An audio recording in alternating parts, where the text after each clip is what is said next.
appreciate the International People's Democratic Improvement Movement, not only for hosting this very important rally, but for being the only organization in the city and really worldwide that has stood by the Black community and has fought relentlessly for the democratic rights of Black people wherever it is that we are. As example by that campaign Measure Row that was done in Oakland, California, where it was just all of this work that the Black working class did to be able to ensure a future for the Black community. And we see this work, and that's the legacy that we run off of. And so we know that what we're talking about is possible. We know that we're running on a platform of reparations and economic development to the Black community. It's not some off-the-wall type of concept, but it's a real practical problem-solving platform. And that when you adopt something like this, you actually begin to look at the problems of the people and solve them.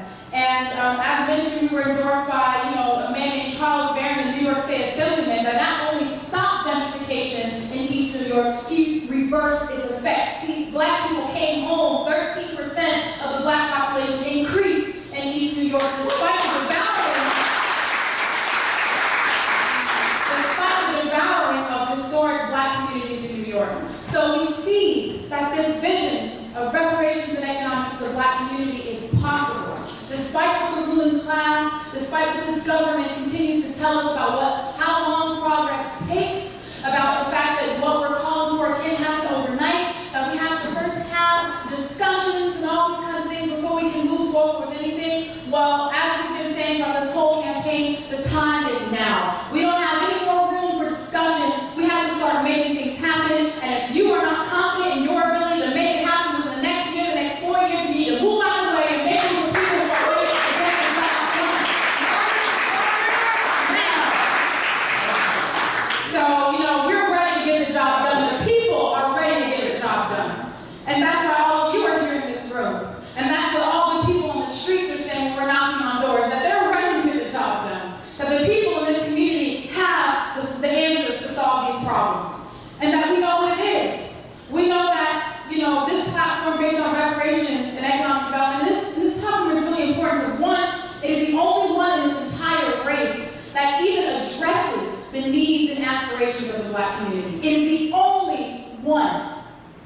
No one else is even attempting to talk to the Black community.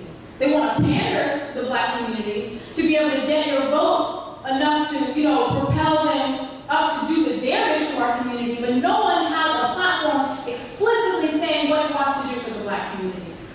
And we know that the Black community in St. Petersburg, just like everywhere else in the world, Black people are oppressed. And we are oppressed here in the city of St. Pete. And the St. Pete city government is responsible for the oppression of the Black community. And there's no way to just move forward. There's no way to just look forward towards the future and not deal with this reality because we are affected by it. People visibly see this divide in the city, where downtown, all this luxury, all the stuff is being built, all the stuff is happening, the booming economy that's happening, and the Black community, the Southside Black community is not experiencing that. In fact, we're experiencing devastation as a result of what's being built down there. And so we see this divide visibly, we can see it. And then they want to tell us that we just want to move forward. But how the hell is that going to happen? Reparations and economic development is the only way for that to happen. And again, it's genuinely addressing the needs and aspirations of our community. It's the only one that wants to solve the problem.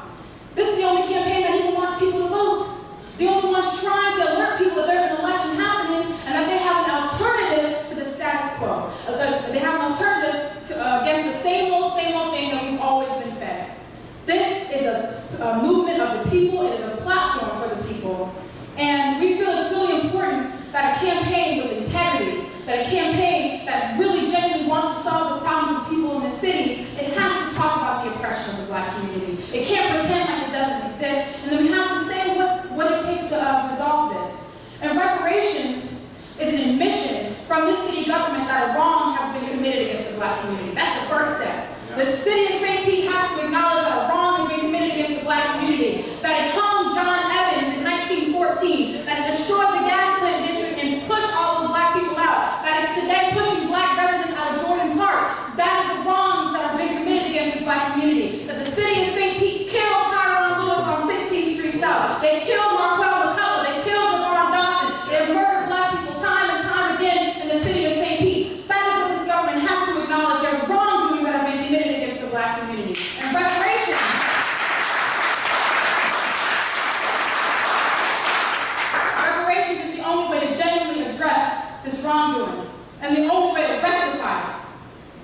And reparations is an ongoing process.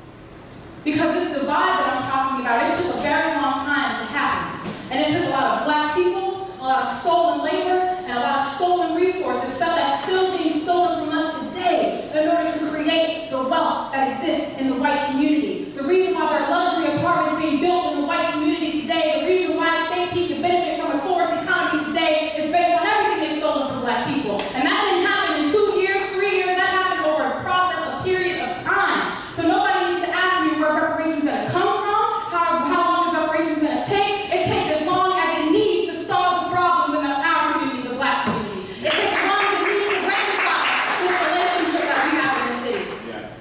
It's an ongoing process. The city of St. Pete has a lot of work to do. Because there's a study that says it's going to take 228 years for the average black family to catch up to the average white family economically. 228 years. And we don't have that kind of time. Reparations is the only thing that's going to speed this process up. A mass infusion of capital into the black community is the only thing that's going to speed this process up. And that's what reparations is. It's not welfare. It's not a handout. It's the ability for our community, my people, to feed, clothe, and house ourselves 365 days a year for our community to be self-sustaining, for there to be commerce and resources circulating within my community. That's what reparations look like. So that's what we're talking about. And we know that it's possible. We know that it's possible, and we know that that's what people want. And that reparations, in this platform, your position on reparations informs everything that you stand for. That's why this mayor can sit up here and lie when he says he cares about creating affordable housing for the people. This man's opposed to reparations. This man's opposed to justice to the black community. This man is in favor of gentrifying and continuing the legacy of oppression of the black community. So he doesn't give a damn about affordable housing. He damn sure doesn't care about creating affordable housing for the black community, and he doesn't care about affordable housing for anyone. If you are not rich, if you can't afford to live in one of these apartments today, he don't want you here. He doesn't want you here.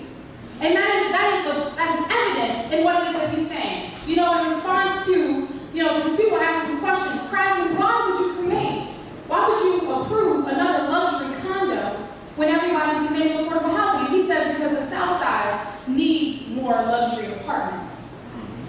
And who the hell in the South Side is saying that? So it's clear his position on affordable housing is he doesn't want affordable housing. He wants to be able to sell the city to millionaires. And that's what he's doing.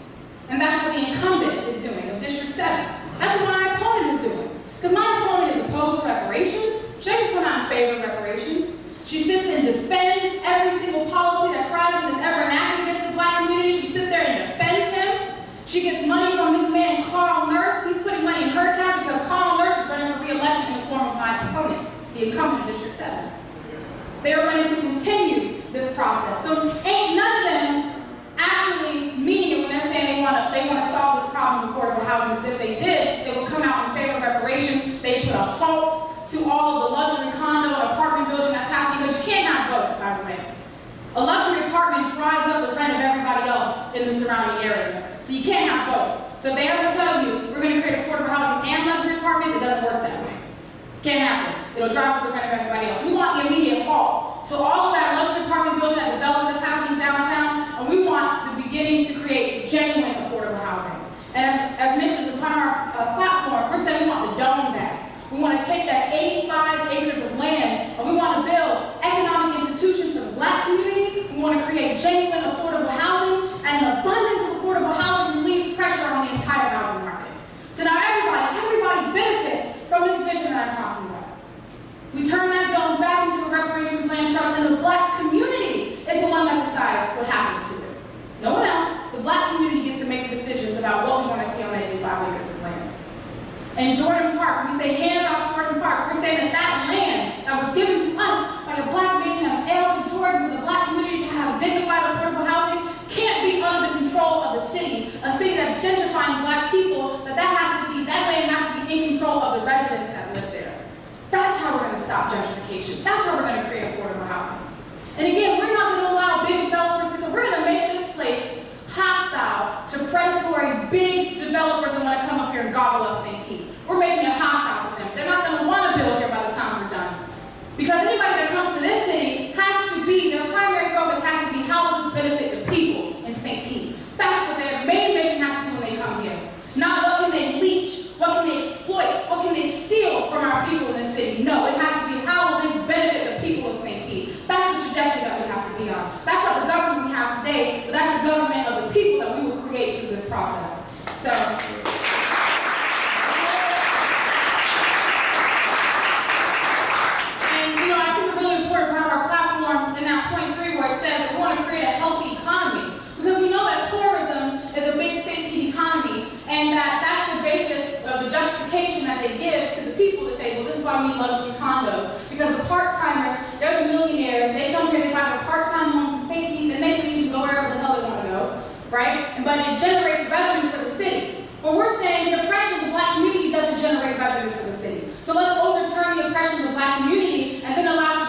Because there's so much talent in my community. And my community is a good community despite what the Times says about my community, despite what the city council person said about my community, despite that incumbent call my community of drug dealers and murderers, despite what they believe and say and slander my community with. My community is a good, hard-working community. Yes. The most creative, ingenious people who know how to stretch a dollar. I can't think of a people that has to struggle day in and day out, but still puts a smile on their face, puts a smile on their kids' face, and manages to survive. I can't think of a stronger community than the Southside Black community in Tennessee.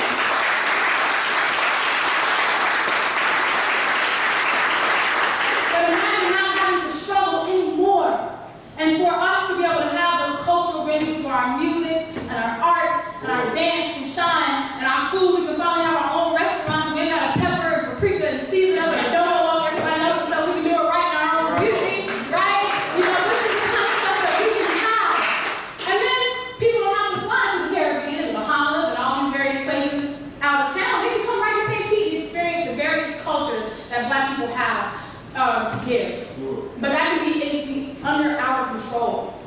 And that's the vision that we want to create, where everybody can thrive, where everybody in the city can prosper, no one at the expense of anybody else. Because we can't have a tourist industry being built at the expense of the Black community. And we can't have, wanting to better this and make this place look better for part-timers at the expense of the Black community. None of the development in this city can come at the expense of the Black community anymore. It has to be equally distributed. The Black community has to be able to benefit from our own talent, our own labor, and this is the vision we're trying to create. So we don't want any more corrupt government. We want to challenge these city officials. We want to challenge this government. We want to bring power to the hands of the people because that's where it comes from. It doesn't come from these crooks in City Hall who are selling out the people every day. It comes from each and every one of you. Because when they see your faces showing up to every City Hall meeting and they see your faces knocking on their door, they're going to have a hard time signing off that bill that tries to oppress the Black community because they are confronted with you. They are confronted with the Black working class. They are confronted with working people in this city who are saying we will no longer tolerate what this government is doing. The power of the people rests in this room and it rests out there in the streets. And so that's why in these next couple of weeks, we got to really, really give it our all. We have to go and talk to every single person we can. We have to distribute every single newspaper. We have to tell people about this campaign far and wide because people need to know about an alternative that they have to the status quo. And the only thing they have is this. So please,